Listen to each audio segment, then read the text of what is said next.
రిలీజ్గా రాబోతుండగా మేము సినిమాలు మోస్తాము అనేది దుస్సాహసం చేయకూడదు.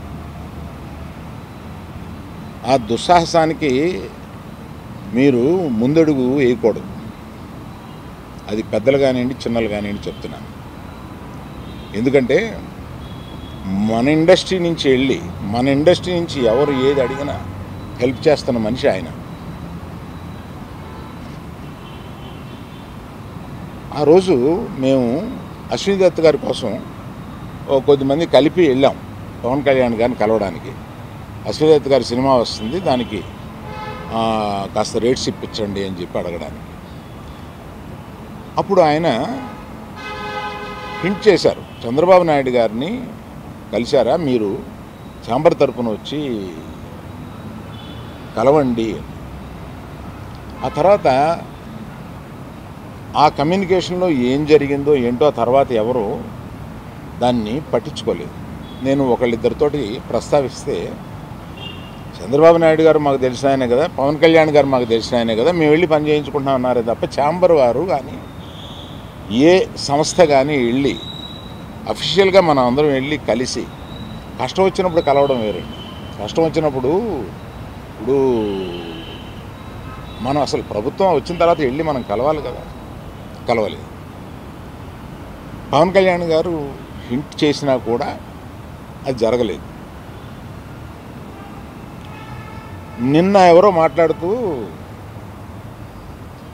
మాది ప్రైవేట్ వ్యాపారం, ప్రభుత్వానికి సంబంధం ఏముంది, ప్రభుత్వానికి సంబంధం లేదు, నేను కరెక్ట్గా చెప్పలేనది, ఆ అర్థం వచ్చేటట్టు మాట్లాడారు. ఏమండి, ప్రభుత్వానికే సంబంధం లేకపోతే 2 సంవత్సరాల క్రితం పెద్ద వాళ్ళందరూ ఇక్కడి నుంచి కదిలిళ్ళి గత చీఫ్ మినిస్టర్ని ఎందుకు కలిశారండి? ప్రభుత్వానికి సంబంధం లేకపోతే. ఏ వ్యాపారం అయినా సవ్యంగా చేసుకోవాలంటే ప్రభుత్వంతో సహకారం లేకుండా అది జరగదు. అటువంటిది ప్రభుత్వంతో సంబంధం ఉంది, మాది ప్రైవేట్ వ్యాపారం, ఇది సరికాదు.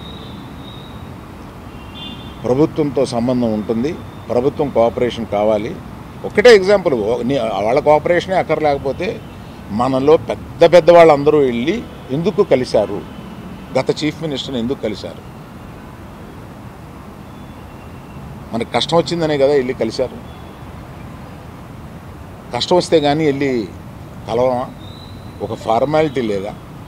సో ఎవరి దారిన వాళ్ళు, అంటే మా సినిమా ఇండస్ట్రీలో మీ అందరికి తెలిసిందే, ఎవరి దారి వారిదే. మన అరవింద్ గారు ప్రెస్ మీట్ చేశాడు, ఈరోజు నేను చేశాను. మేము అందరం కూర్చొని కదా ప్రెస్ మీట్ చేయాలి. ఇండస్ట్రీకి సంబంధించిందంటే మేమందరం, మమ్మల్ని పెద్దలు అంటారు, మాకు రెస్పాన్సిబిలిటీ ఇస్తారు, కానీ మా దాంట్లోనే మేము అందరం కూర్చొని మాట్లాడడానికి భయం, ఎవరు మాట్లాడితే ఏది ఎలా వెళ్తుందని.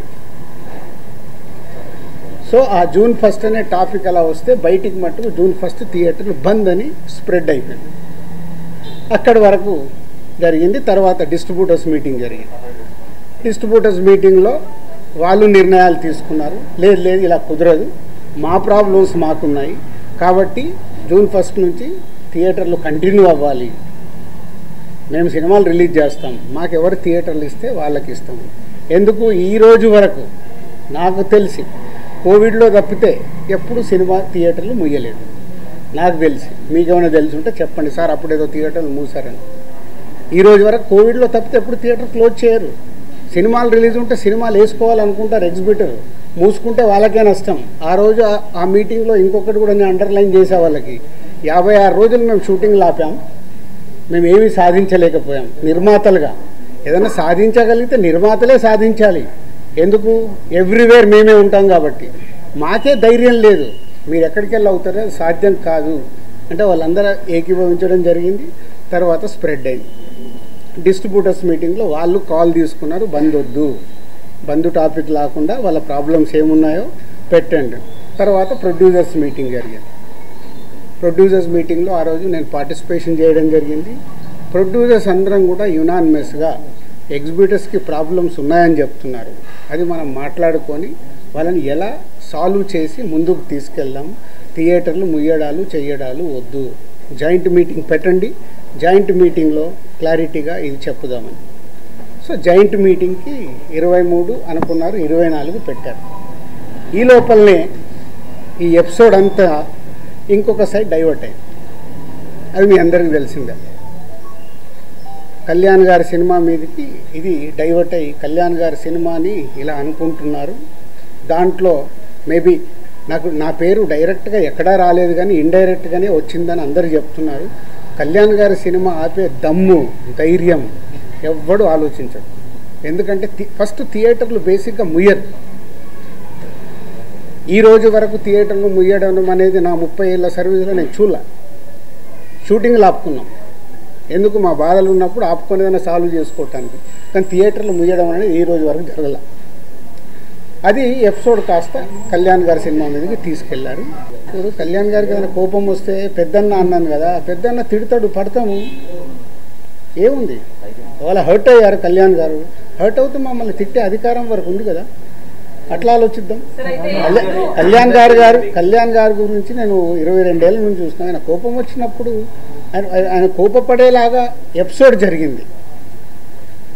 కానీ వారి సినిమానే టార్గెట్ చేశారనేది ఒక నెగిటివ్గా వారి దగ్గరికి వెళ్ళింది. అది కాదు, ఇది ఇక్కడ జరిగింది. June 1 థియేటర్లు బంద్ అని మీరందరూ హెడ్లైన్స్ ఇవ్వడమే మేజర్ ప్రాబ్లం. అక్కడే ఒక సమస్య అండి. అక్కడే ఒక సమస్య, ఛాంబర్ సరిగ్గా ఎఫిషియెంట్గా రెస్పాండ్ అవ్వకపోవడం వల్లనే ఇది జరిగిందని మేమంటే దానికి మీ సమాధానం ఏంటి? నాకు తెలియదు కదా, నాకు తెలియదు. నేను ఇప్పుడు నీకు ఎలా నేను కన్క్లూజన్ ఇస్తాను?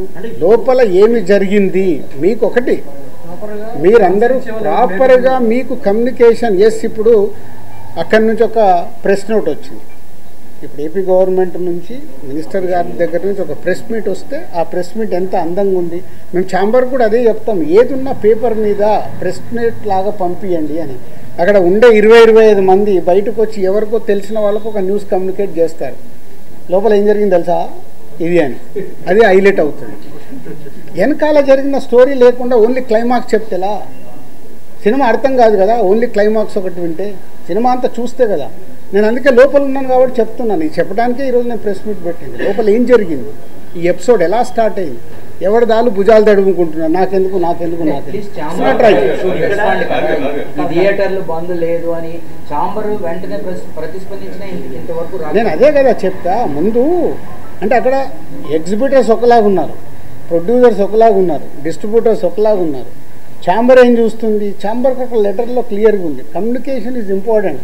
వాళ్ళు చేసుంటే ఇవి చర్చలు జరుగుతున్నాయి, చర్చలు ఫలించకుంటే, ఇది అండర్లైన్, చర్చలు ఫలించకుంటే వాళ్ళు థియేటర్లు మూసుకుంటామంటున్నారు. ఇది ఎక్కడుంది? June 1 థియేటర్లు బంద్, June 1 థియేటర్ బంద్, June 1 ఇదే. నేను ఇందాక చెప్తున్నా కదా, ప్రచారం అని అంటున్నారు. ప్రచారంలో నిజం ఎంత ఉంది ఎవరికి తెలుసు? అది నిజం ఉందా లేదా అని ఎవరికి తెలియదు కదా. ఇప్పుడు నేను ఛాంబర్ ప్రెసిడెంట్గా నేను ఎలక్ట్ అయినప్పుడు ఎగ్జిబిటర్స్ అందరూ ఈసీ మెంబర్స్ అక్కడ ఫస్ట్ ఛాంబర్ మీటింగ్లో అడిగారు, సార్ ఈ ప్రాబ్లమ్స్ ఉన్నాయి మాకు ఇలా కావాలి, డెఫినెట్గా మాట్లాడతామండి ప్రెసిడెంట్గా అని చెప్పాను. వాళ్ళ అధికారంతో మాట్లాడారు. అంతేగాని దిల్ రాజు గారు చెప్తే నేను ఎవరిని చెప్పడానికి? గిల్డ్ ఎందుకు ఏర్పడింది?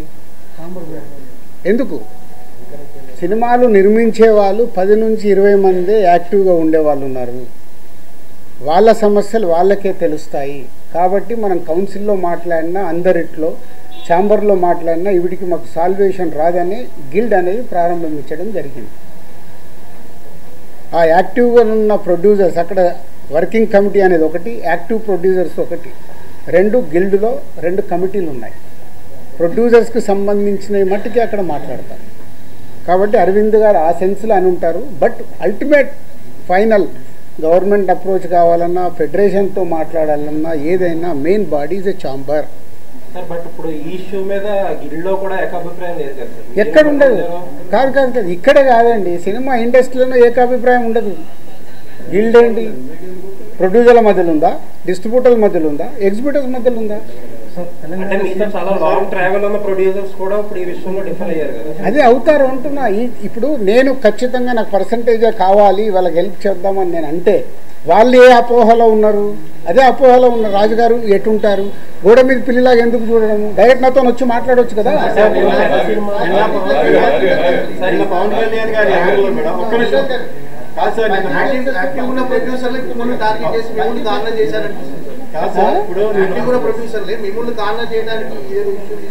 అరే మీకు టోటల్ ఎపిసోడ్ అర్థమవుతుంది కదా, మీ అందరికి అర్థమవుతుంది. మీలో నాకు తెలిసి మీరు అందరు జర్నలిస్ట్ మేధావులు.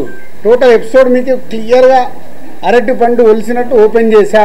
ఇది పేపర్ మీద రాసుకోండి. జూన్ 19 ఈస్ట్ గోదావరిలో స్టార్ట్ అయిన ఎపిసోడ్లో దిల్ రాజు ఉన్నాడా?